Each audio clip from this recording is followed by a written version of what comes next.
Hello बच्चा लोग, स्वागत है तुम सभी का। समझते हैं आज पार्लियामेंट ऑफ इंडिया के बारे में। पार्लियामेंट ऑफ इंडिया का ये जो टॉपिक है, इस टॉपिक को आज हम लोग 4 हिस्सों में समझेंगे। सबसे पहले इसका मीनिंग को समझेंगे, फिर इसका जो भी हिस्ट्री रहा होगा उस हिस्ट्री के बारे में थोड़ा जानेंगे, फिर इसका स्ट्रक्चर एंड एट लास्ट इसके पावर्स एंड फंक्शंस को। ठीक है, तो सबसे पहले शुरू करते हैं मीनिंग से कि क्या अर्थ है इस पार्लियामेंट का। तो पार्लियामेंट का अगर एकदम आसान सा अर्थ कोई है तो यही है कि किसी भी एक देश का सरकार का हम उस अंग को पार्लियामेंट कहते हैं जो देश के लिए कानून बनाने का काम करता है। अभी मान के चलो किसी भी एक देश का सरकार कई सारे अलग अलग काम करता है। ठीक है, आर्मी में भर्ती करवाता है, एटम बम बनवाता है, ठीक है, रॉकेट्स बनवाता है, सैटेलाइट बनवाता है, कई सारे अलग अलग काम सरकार करवाता है। उन्हीं में से कुछ ऐसा भी तो होगा जो देश के लिए कानून बनाता हो। ठीक है, देश के लिए कानून इसलिए बनाया जाता है ताकि देश को स्मूथली चला सके, सही सलामत देश को चला सके, तो कानून बनाने वाला भी तो कोई होना पड़ेगा। तो किसी भी एक देश के लिए कानून बनाने का काम करता है पार्लियामेंट। लेकिन हर एक जगह में अलग अलग इसका नाम दिया जाता है। जैसे कि इंडिया में कानून बनाने का काम करता है पार्लियामेंट ऑफ इंडिया, वैसे ही नेपाल में कानून बनाने का काम करता है राष्ट्रीय सभा, लेकिन वो भी पार्लियामेंट ही है। ठीक है, लेकिन उसका नाम अलग है। जापान में कानून बनाने का काम करता है द नेशनल डाइट। ठीक है, और इंडिया में कानून कौन बनाता है? भारतीय संसद, यानी कि द पार्लियामेंट ऑफ इंडिया। नाम अलग अलग होगा लेकिन सबका अर्थ एक ही है कि पार्लियामेंट क्या काम करता है? पार्लियामेंट कानून बनाने का काम करता है। ठीक है, तो इसलिए इसका मीनिंग में ही ये कहा गया है कि the parliament is the legislative body of the union government. Legislative यानी कि लेजिस्लेटिव का अर्थ ये है जो कानून बनाने के कामों से जुड़ा हुआ हो। ठीक है, जो कानून बनाने से जुड़ा हुआ हो। तो हमारे देश में कानून बनाने से कौन जुड़ा हुआ है? हमारे देश में कानून बनाने से जुड़ा हुआ है पार्लियामेंट। तो legislative body of the union government. Union government का अर्थ यह है कि एक ऐसा सरकार जो इन 3 स्तंभों से जोड़कर बनाया जाता है। ठीक है, जहां पर लेजिस्लेटिव होता है, एक्सिक्यूटिव होता है और जुडिशियरी होता है, तो उसे हम कहते हैं यूनियन गवर्नमेंट। लेजिस्लेटिव का अर्थ क्या है वो शायद समझ में सबको आ ही गया होगा, जो कानून बनाने से जुड़ा हुआ हो। मान लो लेजिस्लेचर से कानून बन गया, ठीक है, अब उस कानून को आम जनता तक पहुंचाने का काम क्या लेजिस्लेचर करेगा? वो काम लेजिस्लेचर का नहीं है। लेजिस्लेचर का काम है कि वो सिर्फ कानून बनाएगा। उस कानून को आम जनता तक इंप्लीमेंट करवाने का काम करेगा एक्सिक्यूटिव, यानी कि वो सारे ministers, prime minister, defence minister, health minister, finance minister, अलग अलग सब्जेक्ट्स के लिए अलग अलग कानून बनते हैं और उन अलग अलग कानूनों को अलग अलग मिनिस्टर्स का जिम्मेवारी है कि वो आम जनता तक उसको इम्प्लीमेंट करवाए। लेकिन कुछ कुछ ऐसे भी मतलब महान महान लोग होते हैं जो उस कानून को मानने से इनकार कर देते हैं,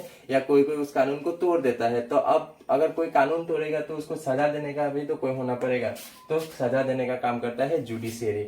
आया बात समझ में? इन 3 स्तंभों से मिलकर जो सरकार को बनाया जाए उसे हम कहते हैं यूनियन गवर्नमेंट। ठीक है, और हमारा इंडिया भी एक यूनियन गवर्नमेंट है। हमारे इंडिया में कानून बनाने का अलग है, एक्सिक्यूटिव अलग है, फिर जुडिशियरी भी अलग है। ठीक है, और इन तीनों से मिलकर ही हमारा देश चलता है।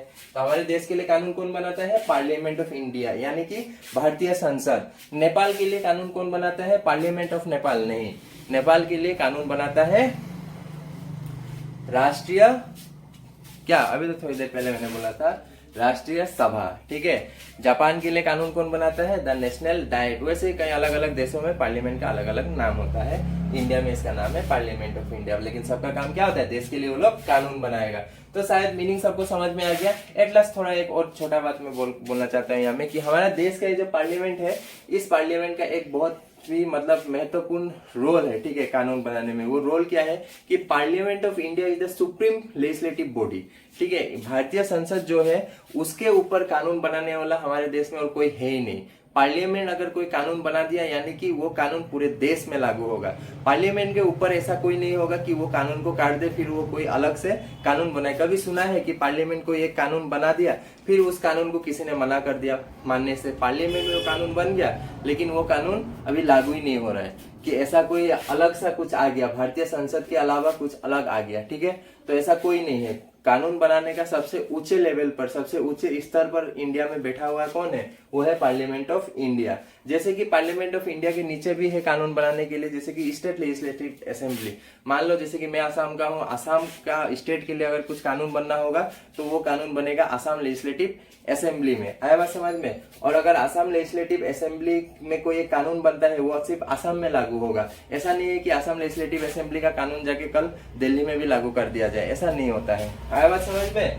तो पार्लियामेंट ऑफ इंडिया का जो कानून बनेगा वो पूरे देश में लागू होगा। ठीक है, और ऐसा कोई नहीं है कि उस कानून को मना करे।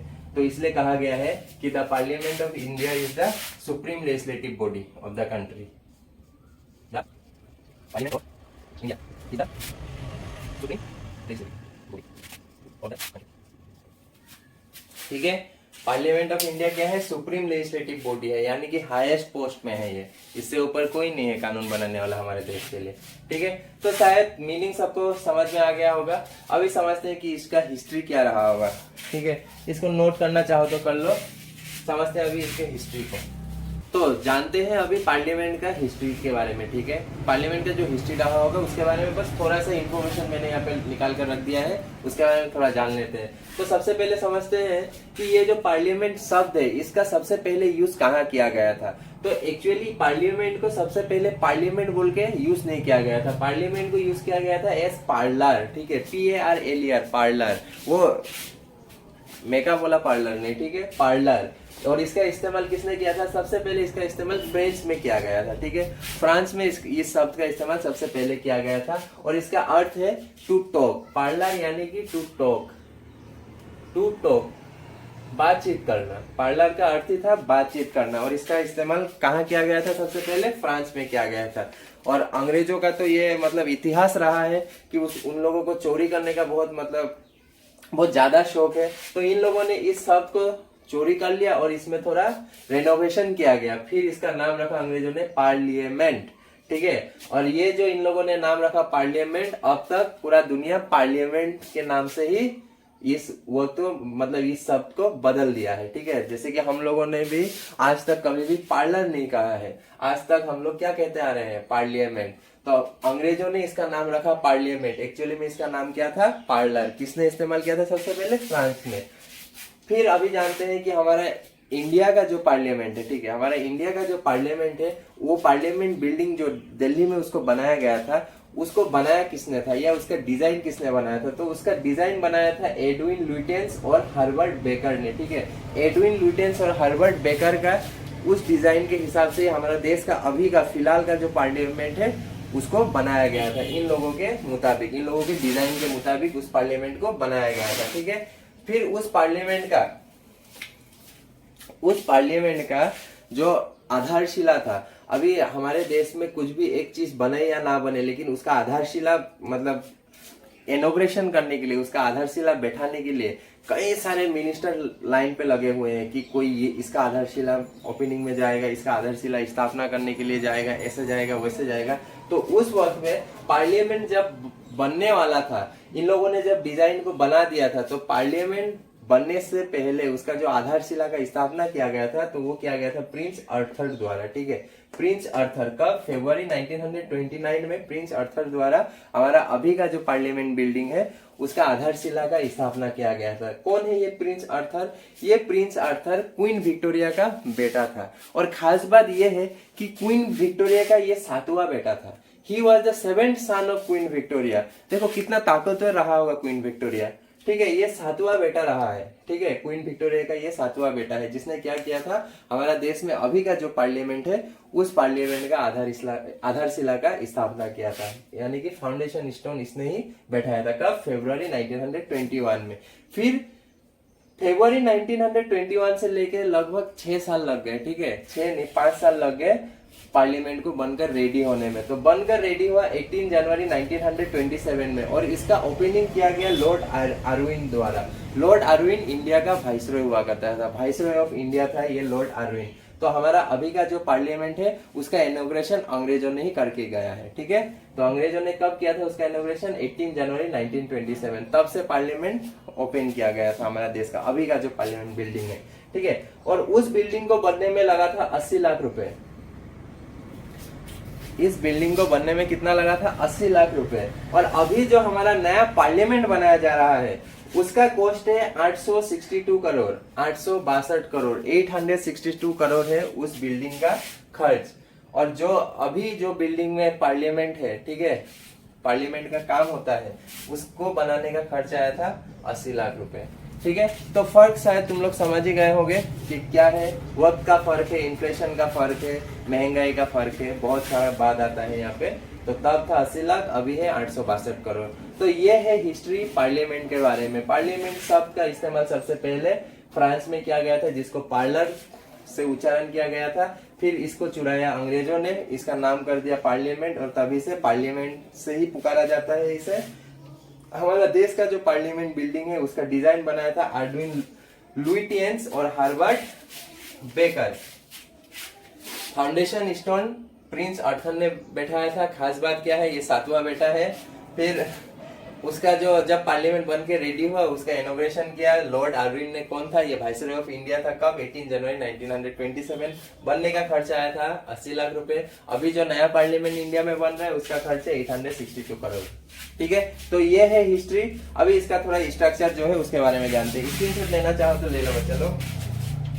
तो अभी समझते हैं इसके स्ट्रक्चर के बारे में कि किन किन अंगों को जोड़कर एक पार्लियामेंट को बनाया जाता है। कौन सा अंग नहीं होने से उसे हम पार्लियामेंट नहीं कहते हैं। तो जब इसका ओपनिंग अंग्रेजों ने कर दिया था, पार्लियामेंट का ओपनिंग जब अंग्रेजों ने किया था, तो अंग्रेजों ने इन 3 अंगों को मिलाकर एक पार्लियामेंट का क्या किया? ओपनिंग किया। ठीक है, तो इन 3 अंगों में से एक है सेंट्रल लेजिस्लेटिव असेंबली, जिसे लोअर हाउस भी कहा जाता है। ठीक है, तो अभी जो फिलहाल हम लोग का पार्लियामेंट है, हम लोग का पार्लियामेंट में लोअर हाउस हम किसे कहते हैं? हम लोग का जो पार्लियामेंट है उसमें लोअर हाउस हम कहते हैं लोकसभा को।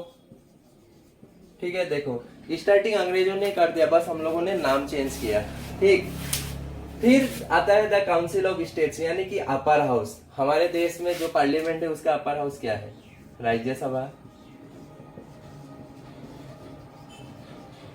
फिर आता है चैम्बर ऑफ प्रिंसेस। इन तीनों से मिलाकर ही अंग्रेजों ने एक पार्लियामेंट बनाया, यानी कि पार्लियामेंट इन तीन चीजों को मिला दो, एक बदन बनेगा, जिस बदन को हम कहेंगे पार्लियामेंट। अगर एक को काट दो तो उसे हम पार्लियामेंट नहीं कहेंगे। ठीक है, फिर लास्ट में जो है ये चैम्बर ऑफ स्टेट्स, ये चैम्बर ऑफ प्रिंसेस, ये चैम्बर ऑफ प्रिंसेस हम उन राजाओं को कहेंगे जो राजा लोग अंग्रेजों के कठपुतली बनकर अपने जगहों पर शासन किया करता था, अंग्रेज के हिसाब से अपने जगहों पर राज किया करता था, जिसे हम प्रिंसली स्टेट्स भी कहते हैं। वो सारे जगह, वो सारे स्टेट जहां पर अंग्रेज डायरेक्टली जाकर रूल नहीं करता था, वहां का राजा या महाराजा को अपने हिसाब से काम करवाता था।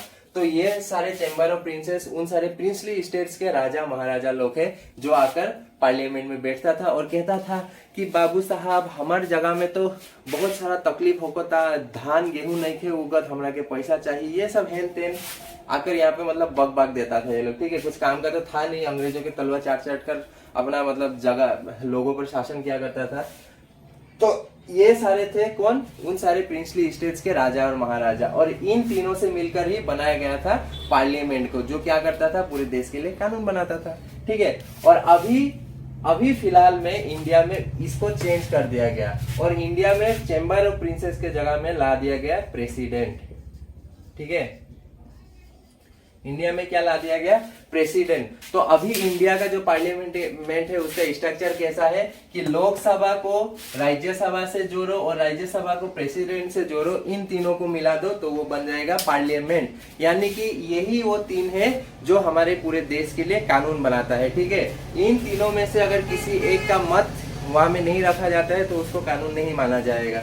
ठीक है, ये 3 मिलेंगे फिर वो कानून बनेगा। मैं इन तीनों का अलग अलग से वीडियो बनाकर तुम लोगों के लिए डालूंगा। सबसे पहले प्रेसिडेंट के बारे में, इसके पावर्स, फंक्शंस, रेस्पॉन्सिबिलिटीज, फिर राज्यसभा, लोकसभा, तीनों का अलग अलग से एक वीडियो बनाकर डालूंगा। एक वीडियो पर शॉर्ट में अगर समझाने जाओ तो बहुत मुश्किल होगा। ठीक है, अभी ऊपर से बस इतना समझो कि लोकसभा, राज्यसभा और प्रेसिडेंट को मिलाकर ही पार्लियामेंट को बनाया गया है। ठीक है, तो हमारा देश का अभी फिलहाल का जो पार्लियामेंट है उस पार्लियामेंट में प्रेसिडेंट एक ही है। ठीक है, प्रेसिडेंट कितना है? एक है। राज्यसभा में सीट कितना है? राज्यसभा का जो मेंबर लोग होगा उनका सीट कितना होगा? उनका सीट होगा 245। ठीक है, उनका सीट कितना होगा? 245। फिर जो लोकसभा है, लोकसभा का सीट है 543। ठीक है, 543 प्लस 245 कितना हुआ टोटल? 788 प्लस 1 टोटल में आ गया 789। टोटल अभी पार्लियामेंट का मेंबर कितना है? अभी टोटल पार्लियामेंट का मेंबर है 789। ठीक है, आया बात समझ में? तो ये हो गया total members of the parliament. और यहाँ में अभी इंटरेस्टिंग बात ये है कि लोकसभा में अभी फिलहाल वक्त में लोकसभा में 3 सीट खाली है। ठीक है। तो तुम लोगों के लिए बहुत एक अच्छा अपॉर्चुनिटी है देश के लिए कुछ कर दिखाने का, देश के लिए कुछ एक अच्छा करने का। लोकसभा में 3 सीट खाली है, जिसको लगता है कि तुम काबिल हो, जाकर तुम कॉन्टेस्ट करो, इलेक्शन लड़ो और इन 3 में से एक जगह तो लेकर ही आओ, क्योंकि जरूरत है, पढ़ाई लिखाई लोगों का जरूरत है पार्लियामेंट में, ठीक है। फिर उसके बाद राज्यसभा जो है, राज्यसभा में भी 6 सीटों का मतलब जगह खाली है, 6 सीट खाली है। लेकिन राज्यसभा में तुम डायरेक्टली इलेक्शन लड़के नहीं जा सकते, तुमको एमएलए से अच्छा रिश्ता बनाना पड़ेगा, ठीक है। ये थोड़ा मुश्किल है, लेकिन लोकसभा में तुम जा सकते हो, ठीक है। तो राज्यसभा में अभी फिलहाल 6 सीट खाली है, लोकसभा में फिलहाल 3 सीट खाली है। प्रेसिडेंट का सीट खाली नहीं, प्रेसिडेंट का सीट भरा हुआ है, ठीक है। तो ये है स्ट्रक्चर। स्ट्रक्चर में क्या हमने समझा कि स्ट्रक्चर को सबसे पहले अंग्रेजों ने कुछ इस तरीके से बनाया था। उनमें था central legislative assembly, council of states, फिर तलुए चाटने वाले, ठीक है। फिर इसको चेंज करके हम लोगों ने बनाया लोकसभा, राज्यसभा और प्रेसिडेंट। तो अभी हमारा जो फिलहाल का प्रेसिडेंट है वो है द्रौपदी मुर्मू। सबसे पहला प्रेसिडेंट था राजेंद्र प्रसाद, ठीक है। पहला प्राइम मिनिस्टर था जवाहरलाल नेहरू। फिलहाल का प्राइम मिनिस्टर है नरेंद्र मोदी, ठीक है। तो ये है पार्लियामेंट का स्ट्रक्चर। हम अलग अलग से 3 वीडियो में इन 3 चीजों को और अच्छी तरीके से समझेंगे, तो मुझसे जुड़ा रहना।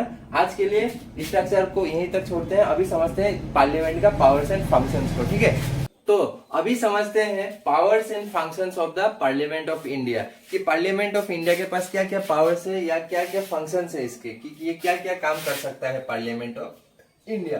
तो सबसे पहले में आता है लेजिस्लेटिव फंक्शन, ठीक है। सबसे पहले क्या आता है, लेजिस्लेटिव फंक्शन, यानी कि कानून बनाने वाले काम, लेजिस्लेटिव फंक्शंस।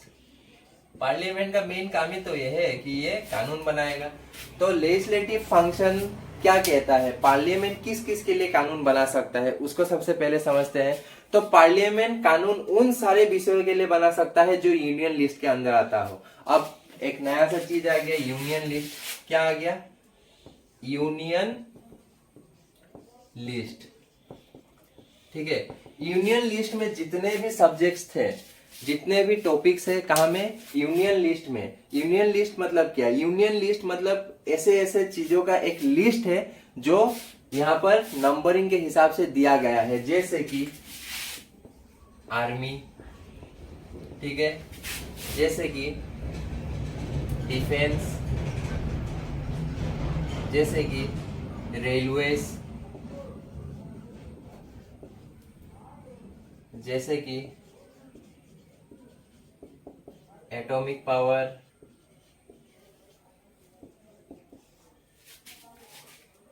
जैसे कि हाईवेज। ऐसे करके टोटल यूनियन लिस्ट में 97 सब्जेक्ट्स थे। सब्जेक्ट्स यानी कि इस लिस्ट में आने वाले वो सारे टॉपिक्स, ठीक है। उन सारे टॉपिक्सों को हम क्या कहेंगे, सब्जेक्ट्स कहेंगे, subjects of the union list. Total कितना है, टोटल 97 ऐसा टॉपिक है जिसके ऊपर कौन कानून बना सकता है, जिसके ऊपर पार्लियामेंट ऑफ इंडिया कानून बना सकता है। जैसे कि आर्मी, अब कोई स्टेट बना के दिखा दे, इंडियन आर्मी के लिए कोई स्टेट कल आकर एक नया कानून बनाकर दिखा दे, उसका ये पावर है ही नहीं, ठीक है। कोई भी इंडिया का स्टेट लेजिस्लेचर इंडियन आर्मी के लिए कानून बना ही नहीं सकता है। वो कौन बना सकेगा, सिर्फ पार्लियामेंट ऑफ इंडिया। सिर्फ आर्मी ही नहीं, डिफेंस के लिए भी कानून कौन बनाएगा, पार्लियामेंट बनाएगा। रेलवेज के लिए, एटॉमिक पावर के लिए। अब इंडिया का जितना भी स्टेट है, किसी का हिम्मत है खुद का एक एटॉम बम बना लेना, किसी का वो हिम्मत नहीं है, ठीक है। क्योंकि एटॉमिक पावर का जो कानून बनना है वो सारे कानून कौन बनाएगा, हमारा पार्लियामेंट बनाएगा। ऐसा करके टोटल 97 टॉपिक्स है, ठीक है। इन सारे टॉपिक्स को हम टॉपिक्स नहीं कहते हैं, इन सारे टॉपिक्स को हम कहते हैं सब्जेक्ट्स। तो यूनियन लिस्ट में टोटल कितने सब्जेक्ट्स हैं, टोटल 97 सब्जेक्ट्स हैं, ठीक है। और इन सारे सब्जेक्टों के लिए कानून कौन बना सकता है, पार्लियामेंट ऑफ इंडिया बना सकता है। और कानून किसके लिए बना सकता है parliament of India, parliament of India और कानून बना सकता है कंकरेंट लिस्ट के लिए, ठीक है। कंकरेंट लिस्ट क्या है, ये कंकरेंट लिस्ट, कंकरेंट लिस्ट यानी कि वो सारे विषय, ठीक है, वो सारे टॉपिक्स, वो सारे सब्जेक्ट्स जो पार्लियामेंट और स्टेट लेजिस्लेचर दोनों मिल के बनाते हैं कानून। ऐसा भी तो कुछ कुछ टॉपिक होगा जो पार्लियामेंट में बन के आएगा लेकिन स्टेट में उसको लागू ही नहीं कर पाते हैं, ठीक है। तो ऐसा भी बहुत सारा टॉपिक है, जैसे कि सबसे पहले आएगा मैरिज एंड डिवोर्स, ठीक है, शादी कर लो फिर शादी तोड़ दो, इन सब के लिए कानून पार्लियामेंट और स्टेट लेजिस्लेचर दोनों साथ में मिलकर बनाता है, क्योंकि हर स्टेट का शादी करने का तरीका अलग होता है, डिवोर्स करने का भी तरीका अलग होता है। ठीक है, फिर दूसरा क्या आएगा, दूसरा जैसे कि जंगल, ठीक है, जंगलों के लिए कानून, हर एक स्टेट में अलग जंगल, अलग अलग तरीके के जंगल है, अलग अलग तरीकों के जानवर मिले जाते हैं, अलग अलग तरीके के आतंकवादी भी छुपे हुए होते हैं, कहाँ में, जंगल में छुपा हुआ होता है, इसलिए हर स्टेट के लिए अलग अलग से कानून बनाना भी जरूरी है। तो इन सब के लिए पार्लियामेंट और स्टेट लेजिस्लेचर दोनों साथ में मिलकर कानून बनाता है। तो कंकरेंट लिस्ट में भी ऐसा बहुत सारा टॉपिक्स आएगा, टोटल में आएगा 47 टॉपिक। ठीक है, इंडियन लिस्ट में कितना टॉपिक आएगा 97, कंकरेंट में कितना आएगा 47। कंकरेंट मतलब क्या कि पार्लियामेंट और स्टेट लेजिस्लेचर दोनों मिलकर साथ में कानून बनाया करता है, कंकरेंट में जितना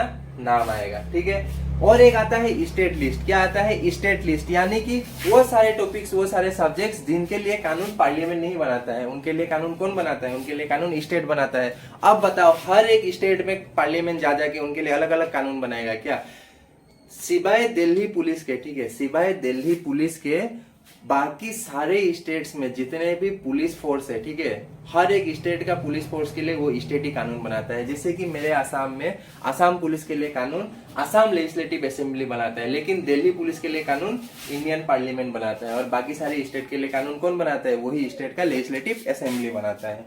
आया बात समझ में। और स्टेट में ऐसा बहुत सारा टॉपिक्स आएगा। ठीक है, जैसे कि स्टेट में काम करने वाले सारे employees, high court, state high courts में काम करने वाले सारे एम्प्लॉइज। अब बताओ, स्टेट के लिए काम कर रहा है, उसके लिए कानून पार्लियामेंट क्यों बनाएगा, उसको क्या पता होगा स्टेट में क्या कंडीशन है, इसलिए एक स्टेट लिस्ट भी बनाया गया था। ठीक है, कि इनके लिए कानून पार्लियामेंट नहीं बनाएगा, स्टेट लिस्ट में जितना भी आएगा सबके लिए कानून कौन बनाएगा, स्टेट गवर्नमेंट बनाएगा। जैसे कि पुलिस आ गया, पब्लिक हेल्थ आ गया, पब्लिक हेल्थ एंड सैनिटेशन। ठीक है, स्टेट लिस्ट में टोटल 66 टॉपिक्स ऐसे हैं, मतलब कि 66 ऐसे सब्जेक्ट्स हैं जिनके लिए कानून पार्लियामेंट नहीं बनाते, वो स्टेट गवर्नमेंट बनाता है, सिवाय दिल्ली पुलिस के। ये याद रखना, ठीक है, सिवाय दिल्ली पुलिस के बाकी हर एक स्टेट का पुलिस के लिए स्टेट गवर्नमेंट ही कानून बनाता है। ठीक है, तो शायद लेजिस्लेटिव फंक्शन समझ में आ गया कि क्या है legislative function. Legislative function of the parliament is that parliament can make law for all the subjects mentioned in the union list and for all the subject mentioned in the concurrent list along with the state government। concurrent list के लिए किसके साथ मिलकर कानून बनाएगा, state government के साथ मिलकर। और एक क्या है कि पार्लियामेंट ऑफ इंडिया जो है वो उन हर चीजों के लिए कानून बना सकेगा जो ना ही यूनियन लिस्ट में है, ना ही कंकरेंट लिस्ट में आता है, ना ही स्टेट लिस्ट में आता है। तो ऐसा क्या क्या चीज है जो ना ही यूनियन में आता है, कंकरेंट या स्टेट में आता है, तो ऐसा भी 2-4 टॉपिक है। ठीक है, जैसे कि पहला हम लोग कह सकते हैं ई कॉमर्स। ई कॉमर्स तुमको कहीं नहीं मिलेगा। ई कॉमर्स जो ई कॉमर्स ना ही यूनियन में आता है, ना ही कंकरेंट में, ना ही स्टेट में। ई कॉमर्स एक अलग ही है जो कहीं पे भी नहीं आता है। तो ई कॉमर्स किस पे आएगा, ई कॉमर्स रिसाइडुअल लिस्ट पे आएगा। ठीक है, ई कॉमर्स आएगा रिसाइडुअल लिस्ट पे। तो ऐसा एक रिसाइडुअल लिस्ट भी है जो किसी लिस्ट में नहीं आता है, तो उन सारों के लिए भी कानून कौन बनाएगा, उन सारों के लिए भी कानून पार्लियामेंट ऑफ इंडिया बनाएगा। और मजे की बात यह है कि यूनियन लिस्ट में जितना सब्जेक्ट है, कंकरेंट में, स्टेट में, उन सारे सब्जेक्ट्स को मैंने अपने डिस्क्रिप्शन पे दे दिया है, अगर चाहो तो तुम जाकर देख सकते हो। ठीक है, यहाँ पे बस एग्जांपल के लिए मैंने इतना दे रखा है। तो समझ में आया लेजिस्लेटिव फंक्शन क्या है। The legislative function of the parliament is that parliament can make laws for all the subjects mentioned in the union list and for all the subjects mentioned in the concurrent list along with the state government, and also parliament can make laws for all the residual list। ठीक है, ये है parliament का legislative function. अभी समझते हैं दूसरा function जो कि है इलेक्टिव फंक्शन। ठीक है, या इलेक्टिव पावर पार्लियामेंट का।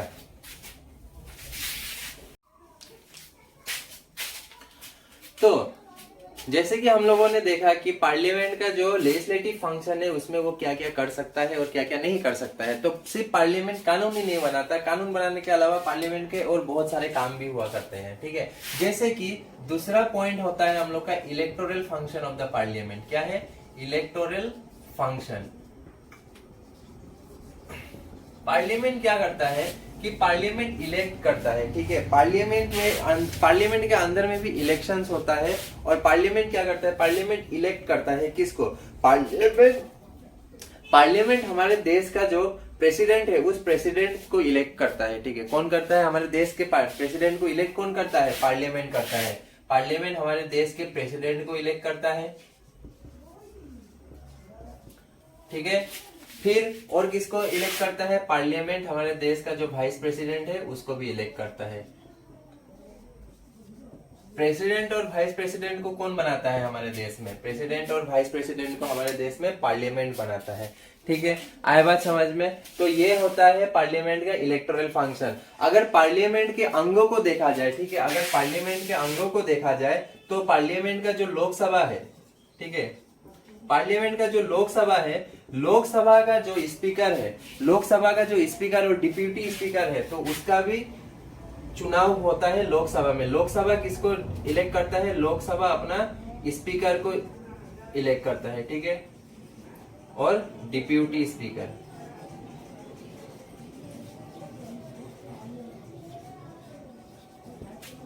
लोकसभा अपने स्पीकर और डिप्यूटी स्पीकर का चुनाव करता है। साथ ही में पार्लियामेंट का दूसरा अंग है राज्यसभा, ठीक है। दूसरा अंग क्या है, राज्यसभा। राज्यसभा अपने डिप्यूटी चेयरमैन का इलेक्ट करता है, ठीक है, डिप्यूटी चेयरमैन।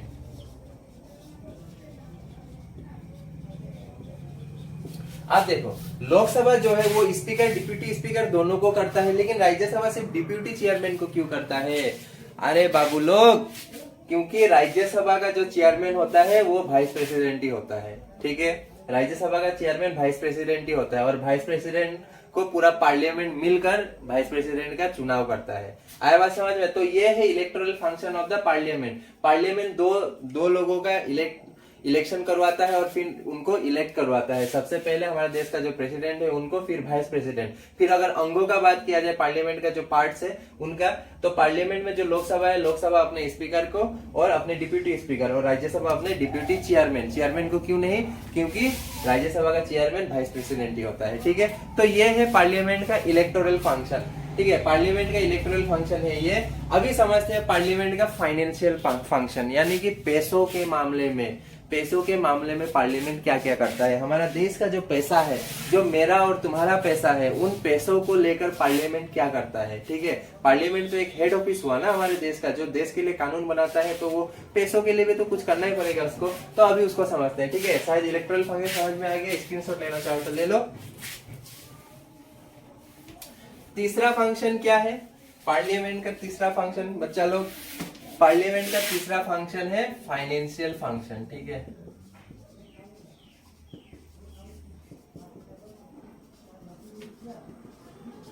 पार्लियामेंट का तीसरा फंक्शन है फाइनेंशियल फंक्शन, यानी कि पैसों का रिलेटेड, पूरे देश का जो पैसा है, जो पब्लिक मनी है, कहा गया है कि पब्लिक मनी का जो कस्टोडियन है, पब्लिक मनी का जो जिम्मेवारी लेता है, पब्लिक मनी का जो रेस्पॉन्सिबिलिटी है, वो पूरा का पूरा रेस्पॉन्सिबिलिटी पार्लियामेंट ऑफ इंडिया के पास है। तुम्हारा और मेरा जो भी टैक्स का पैसा है, सारा पैसा का जिम्मेवारी कौन लेकर रखा है? पार्लियामेंट लेकर रखा है, ठीक है।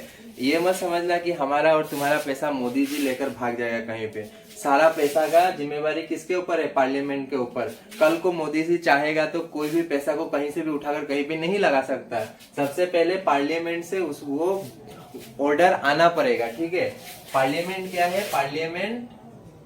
पार्लियामेंट इज द कस्टोडियन, ठीक है। इसके कस्टडी में रहता है, कस्टोडियन ऑफ पब्लिक मनी। सरकार अगर चाहे वो पैसों को लेकर कुछ नहीं कर सकता। जैसे कि हर साल इंडिया के लिए एक बजट बनाया जाता है, लेकिन मोदी जी हो या मोदी जी से पहले जो भी रहा होगा प्राइम मिनिस्टर, या जो अभी का फाइनेंस मिनिस्टर है, वो अगर चाहे तो अपने मर्जी से देश का पैसा को लेकर इधर उधर हिसाब किताब लगा के कहीं पे भी नहीं लगा सकता। उस बजट को पार्लियामेंट से पास होकर आना पड़ेगा, ठीक है। हर साल पार्लियामेंट इंडिया का जो बजट है उसको पास करवाता है, पार्लियामेंट से वो पास होकर आता है, वो सरकार का मुताबिक नहीं होता है, ठीक है। तो ये है पार्लियामेंट का फाइनेंशियल फंक्शन। क्या क्या कहा गया है कि parliament is the custodian of parliament public money and every year the budget is passed from the parliament. ठीक है, तो ये है पार्लियामेंट का फाइनेंशियल फंक्शन। ठीक है, पहला फंक्शन क्या था, लेजिस्लेटिव फंक्शन, दूसरा इलेक्टोरल फंक्शन, तीसरा फाइनेंशियल फंक्शन, चौथा फंक्शन क्या हो सकता है पार्लियामेंट का, चौथा फंक्शन क्या हो सकता है, चौथा फंक्शन है पावर ओवर एक्सिक्यूटिव। ठीक है, पार्लियामेंट क्या है कि जितने भी एक्सिक्यूटिव है, एक्सिक्यूटिव जैसे कि हमने वीडियो के स्टार्ट में समझा था, एक्सिक्यूटिव कौन है, वो सारे ministers, power over एक्सिक्यूटिव्स।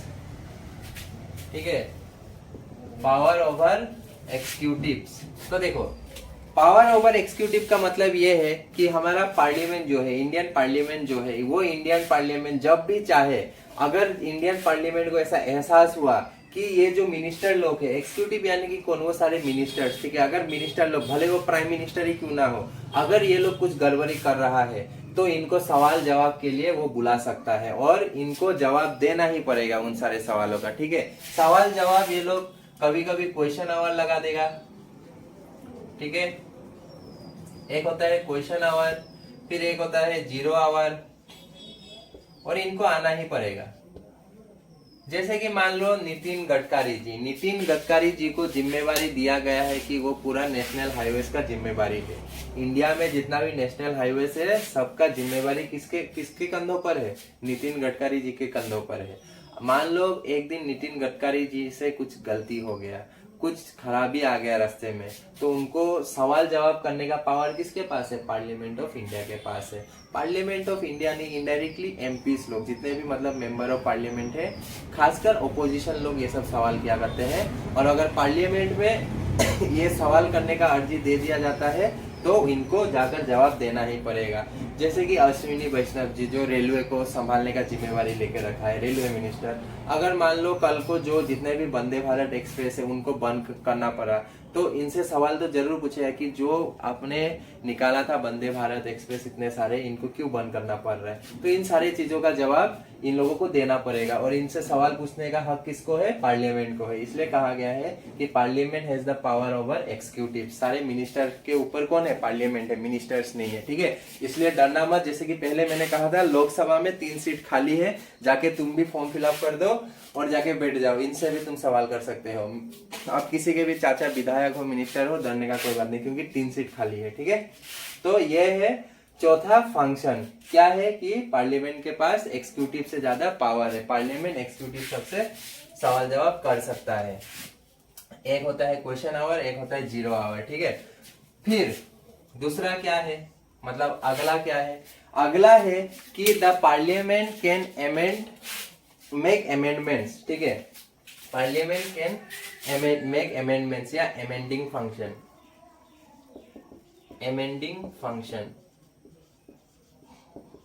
Amending function मतलब क्या, अमेंडिंग का अर्थ ही है कि चेंजेस करना। ठीक है, चेंज करना। जो जैसे कि ये मार्कर है, इस मार्कर का मतलब स्ट्रक्चर कुछ इस तरीके से बना हुआ है। अगर मैंने कल को जाके मार्कर कंपनी से कहा कि नहीं मुझे ये ढक्कन का जो नीप है ना, ये मुझे पसंद नहीं है, इसको तुम थोड़ा छोटा कर दो, उसे कहेंगे अमेंडमेंट, चेंज करना। तो किसके पास चेंज करने का हक है, पार्लियामेंट के पास। क्या चीज चेंज करने का हक है पार्लियामेंट के पास, पार्लियामेंट कॉन्स्टिट्यूशन में चेंजेस ला सकता है। ठीक है, पार्लियामेंट कॉन्स्टिट्यूशन में क्या ला सकता है, चेंजेस।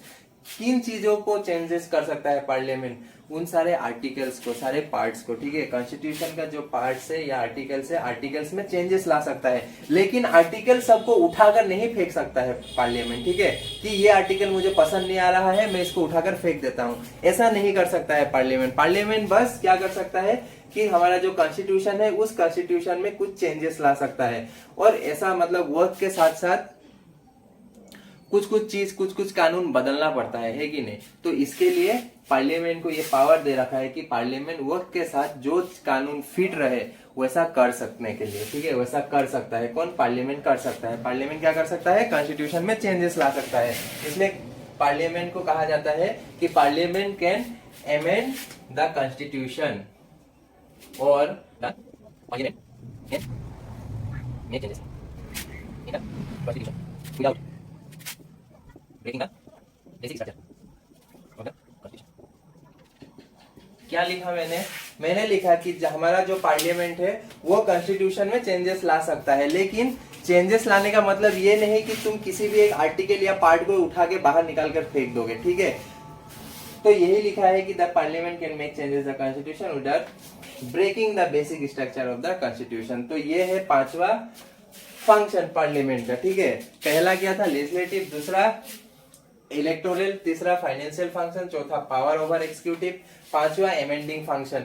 और इसका खास बात यह है कि अभी तक हमारा जो संविधान है उस संविधान में चेंजेस ला कर टोटल 105 बार चेंजेस किया गया, यानी कि हमारा कॉन्स्टिट्यूशन में टोटल 105 अमेंडमेंट्स है, ठीक है। 105 बार चेंजेस लाया गया, कहाँ में, हमारा कॉन्स्टिट्यूशन में, ठीक है। टोटल कितना बार, 105 बार। तो ऐसा ही चेंजेस आते रहता है, क्योंकि वक्त के साथ साथ कुछ कुछ चीज बदलना भी जरूरी होता है।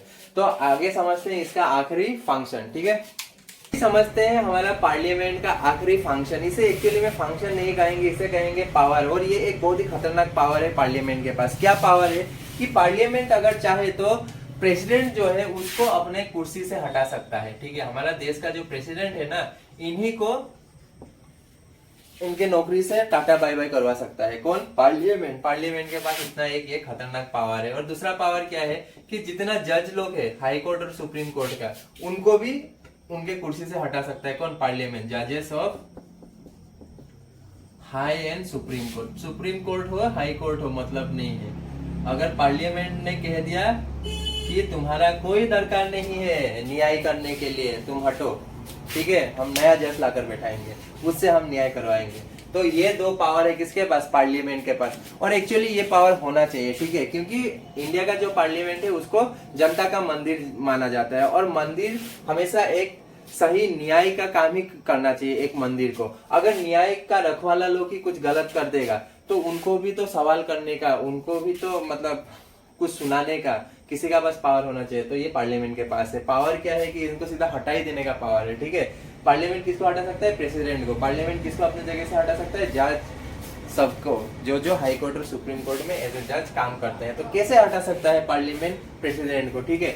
जैसे कि वीडियो के स्टार्टिंग में हम लोगों ने ये समझा था कि पार्लियामेंट लोकसभा, राज्यसभा और प्रेसिडेंट से बना हुआ होता है। तो अगर प्रेसिडेंट ही हट गया तो उसको पार्लियामेंट थोड़ी कहेंगे हम। हाँ, प्रेसिडेंट अगर हट गया तो बिना प्रेसिडेंट का तो वो पार्लियामेंट चलेगा नहीं। तो प्रेसिडेंट को जैसे हटाया जाता है तो जो वाइस प्रेसिडेंट होता है वो प्रेसिडेंट का सीट में जाकर बैठता है। और जब तक एक नया प्रेसिडेंट का चुनाव नहीं होता है तब तक वाइस प्रेसिडेंट ही देश का प्रेसिडेंट कहा जाएगा। और तब भी हम एक पार्लियामेंट के अंदर ही रहकर क्या करेंगे, काम करेंगे, ठीक है। आया बात समझ में। तो ये है पार्लियामेंट का आखिरी और सबसे खतरनाक पावर, ठीक है ना।